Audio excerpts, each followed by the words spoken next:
La escóbula de la brújula. Si estamos hablando de ese poder mágico de la sangre que tiene con los rituales, que no deja de ser el ingerir la sangre una parte de canibalismo, cuando en la actualidad se está produciendo, se está intentando además, hacer especializar, ¿no?, esa sangre sintética en los laboratorios, pues con ello ya no solo se resolverían algunos de estos problemas. Afortunadamente la sociedad ha evolucionado, aunque en algunos puntos no lo suficiente, nunca es así, pero también podría solucionar algunas enfermedades. Pues sí, yo primero tengo que decir que habéis dejado hecho esto unos zorros, ¿eh? No hay lejía que vaya a limpiar los litros, ríete de la batalla de Canas, vamos. Aquí hay más litros. Y la segunda parte de esto, y ahí lo uno con lo que estabas diciendo, David, es el malgasto de sangre que hemos hecho, que no la hemos utilizado para lo que realmente se necesita, que son las transfusiones. Tú decías, si la sangre tiene magia, y es que efectivamente sí, tiene una muy concreta, que es la que nos da la vida. Si no tuviéramos sangre en el cuerpo, y de hecho, con perder un 20% ya estamos a las puertas de la muerte, es precisamente por eso. Porque lo que lleva la sangre, que es un tejido vivo, que se mueve en nuestro cuerpo, son los orgánulos, digamos, que necesitamos para sobrevivir. Los glóbulos rojos, que transportan el oxígeno a tejidos y órganos, los glóbulos blancos, que digamos son nuestro sistema militar de defensa, el sistema inmunológico, y las plaquetas, que nos ayudan a coagular las heridas y por tanto a evitar que perdamos esa sangre. Un choque hipovolémico significaría simplemente que perdemos tanta que nuestro corazón no es capaz de reponerla. Y eso va a llegar a ser un problema, porque ahora mismo lo único que se puede hacer es una transfusión de sangre. Si no hay donaciones de sangre o la población envejece demasiado o tenemos que enfrentarnos a enfermedades que no permitan precisamente que hagamos esas transfusiones, pues todos lo sabemos, el SIDA, además enfermedades que yo no puedo usar esa sangre, entre comillas, contaminada, no la puedo utilizar para un trasplante, nos vamos a enfrentar a un problema serio en algún momento. Desde luego, y al menos no aquí en España al menos se dona mucha sangre. España, está sí, de hecho, de los primeros... de trasplantes y donaciones de sangre somos pioneros. Del mundo, ¿no? De hecho, el sistema de trasplantes español se está copiando, digamos, en otros países porque hemos sido pioneros y es de los mejores que hay. No solo eso tampoco, sino que todos sabemos que los grupos sanguíneos hacen que no podamos recibir sangres de todos los tipos, claro, porque reaccionaríamos contra ellas. Y hay determinados tipos sanguíneos que son muy escasos. El cero negativo, por ejemplo, que sería el universal, un 7% de la población lo tiene solamente.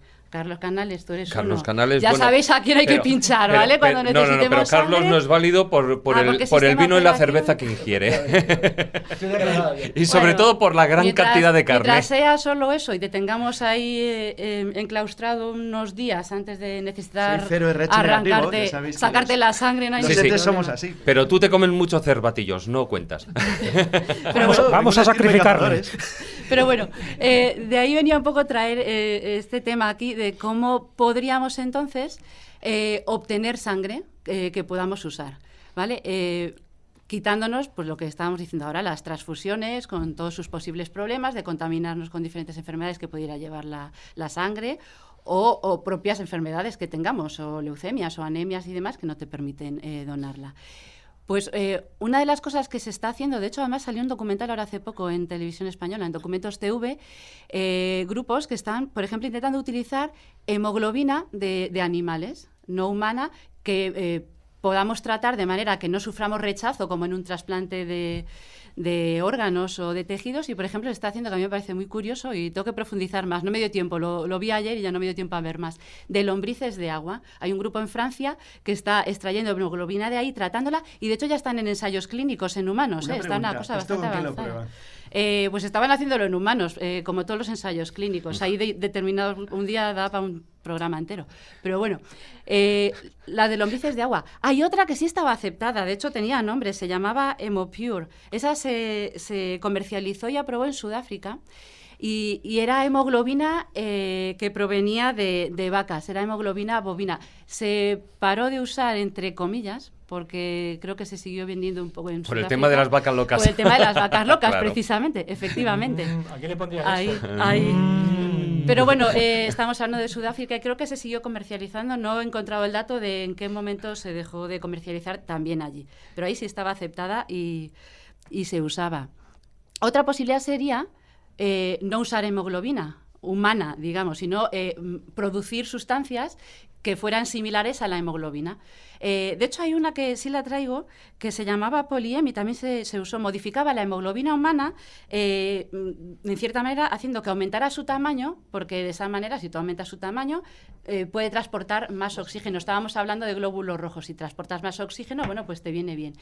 El problema es que cuando se empezaron a hacer ensayos clínicos, y lo quiero traer precisamente por eso, para que se vea que aquí no se experimenta aleatoriamente, como se hizo en algún periodo histórico, que lo enlazo un poco con lo de no analizar los diferentes periodos históricos con los ojos nuestros de hoy, del siglo XXI, y nuestra ética y nuestra moral, se descubrió en el ensayo clínico que había una elevada mortalidad en los pacientes porque ese tipo de hemoglobina, digamos, aumentada, modificada para que fuera más grande, causaba vasoconstricción. Entonces se paralizó y se dejó de usar.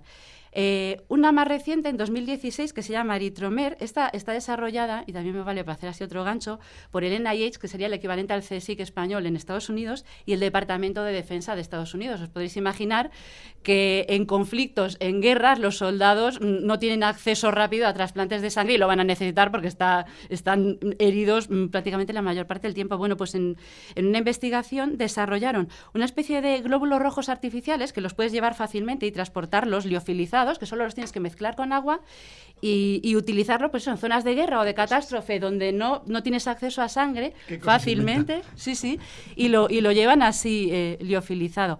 Claro, también hay que tener en cuenta la viabilidad de eso, de que no va a estar aguantando años, tiene un periodo de tiempo determinado. Los glóbulos rojos aguantan 120 días, los blancos aguantan menos, dependiendo del tipo de glóbulo blanco. Por eso también es difícil acumular sangre en los hospitales. Estas cosas, como son un elemento muy valioso, en cierto modo, porque te da la vida, supongo que, claro, los elementos de caducidad, también el jamón york tiene caducidad, ¿no? Tampoco está grave y los yogures. No, pero Sí, me refiero, imagínate, yo aquí en España podemos tener grave. muchas donaciones, pero donas y acumulas un volumen determinado, Pero porque esa tiempo, sangre, claro. transcurrido Se un estropea. mes o dos, ya se estropea, ya no te vale. Te quiero decir, por Vampiros, mucho que donemos... una buena empresa que los compre. El Trulon. Pues otra cosa que se ha hecho, que no tiene para nada relación, por ejemplo, pues con hacer miméticos de esa hemoglobina, es hacer moléculas sintéticas de plástico, y hay una, le llaman sangre de plástico, que simplemente funciona como transportador de oxígeno. Te vale para el momento de emergencia, es decir, el momento del accidente, que no tienes a mano sangre, le puedes inyectar esas moléculas de plástico, le van a servir como transportador de oxígeno, pero en cuanto llegues al hospital le tienes que meter sangre de verdad, no lo va, Y dará no positivo, lo va a dará solucionar. positivo en un test de doping. Sí, posiblemente. probablemente. Pero yo el trabajo ya un poco que quería traer, porque me parece bastante más interesante conceptualmente desde el punto de vista del desarrollo científico, es intentar producir de manera sintética esas células que son precursoras de los glóbulos rojos, de los glóbulos blancos y demás. O sea, si yo en el laboratorio consigo, pues yo qué sé, imaginaos, a partir de células madre o del cordón umbilical o células embrionarias, si yo a partir de ahí consigo transformar esas células madre en las células precursoras, en lo que se llama células hematopoyéticas, que son las que tenemos en la médula ósea, que son las que producen los glóbulos rojos, glóbulos blancos y plaquetas, si yo consigo hacer eso en el laboratorio, tengo una sangre que es limpia, va libre de virus, no debería en principio tener problemas de incompatibilidad, porque la puedo hacer desde las células madre del propio paciente. En principio debería ser rápido y muy eficiente, porque lo que sí se sabe es que una sola célula madre hematopoyética produce, un mogollón de los linfocitos y de glóbulos blancos. Una pregunta, Carmen. Eso sería muy interesante conseguir. ¿Y esas ahí células, estamos. aparte de conseguir para hacer hemoglobina sintética, esas células podrían llegar a curar una leucemia, entonces? Claro, es que de eso se trata. Porque es a ese paso al que vas, a que tú puedes suministrar células no defectuosas, porque la leucemia o otras enfermedades de este tipo de cánceres, el mioblastoma se llama, el otro cáncer sanguíneo, es porque esas células cancerígenas producen de manera normal las células sanguíneas. Si yo estoy proporcionando células precursoras hematopoyéticas obtenidas del propio paciente, de células madre, me evito ese desarrollo, aunque estamos un poco lejos de eso.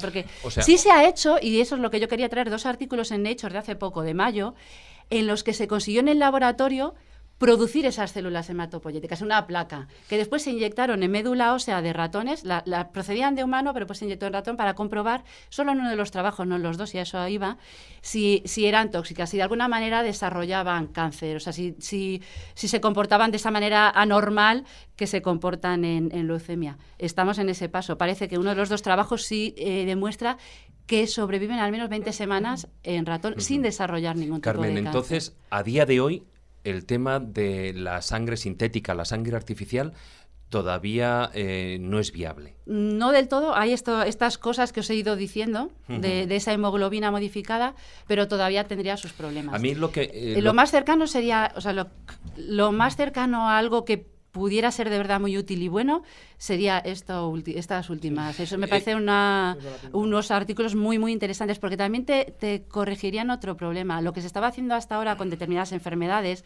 como la hemofilia, o la de la inmunodeficiencia, la de los niños burbuja, o beta-talasemias, que son las anemias de sangre, lo que se estaba haciendo era terapia génica. Tú administrabas el gen bueno para intentar corregir el defectuoso, pero la forma de hacer terapia génica es administrarla con retrovirus. Son virus modificados que los intentas dirigir a una zona concreta donde tú necesitas ese gen bueno. El problema es que a veces se insertan en otros lados y lo que hacía es producir cáncer.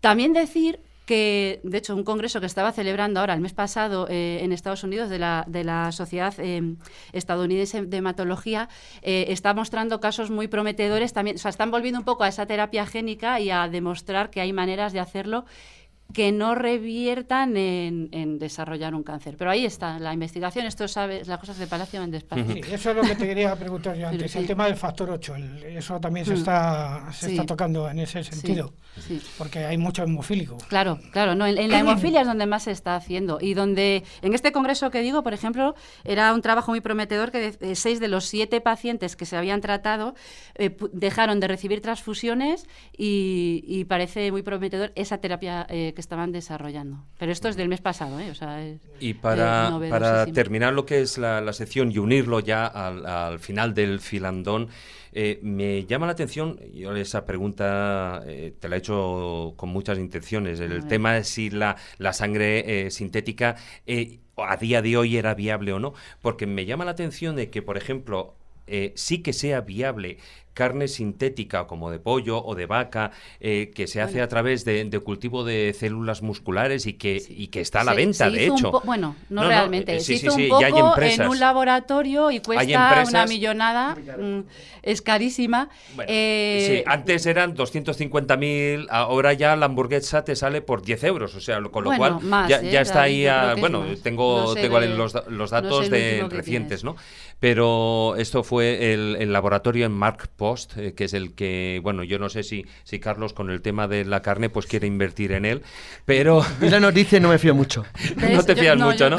Pero sí que estas empresas ya están... la pregunta, para terminar, es ¿cómo es posible que se pueda hacer con carne y no se pueda hacer con sangre? Bueno, pero ten en cuenta esto, tú estás partiendo de células musculares que ya son bastante parecidas a un filete. Claro, no.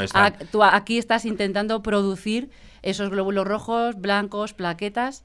Que es mucho más complejo, ¿no? Primero, que es mucho más complejo, y segundo, que tienes ese problema de que puedas desarrollar o que tienes que controlar ese desarrollo anormal de producción anormal de las células que se puede producir.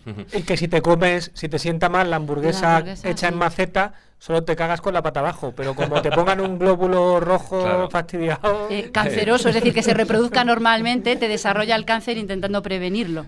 ¿Para cuándo estimas? No tengo ni idea. Es una estimación. No digo que te mojes demasiado, a nivel estimado. A mí me da bastante buen rollo el trabajo este. O sea, el que se haya llegado y que se haya probado al menos, y que en uno de los trabajos que haya al menos 20 semanas, que son en ratones, hasta que llegue eso a humanos, va a haber van a pasar años. ¿Qué pueden ser? ¿10 años? No, yo no sé darte números en esto. Pues 10 años, porque un proceso de ensayos clínicos en humanos se alarga muchísimo. Claro. Y nunca se va a poner, entre comillas, eso a disposición general del público sin pasar por todos los procesos de ensayo clínico. Pero es bastante, a mí me parece bastante prometedor. Sobre todo el que comprobó que no es... Y ojo con una cosa, fijaos lo que se está consiguiendo trabajando con células madre.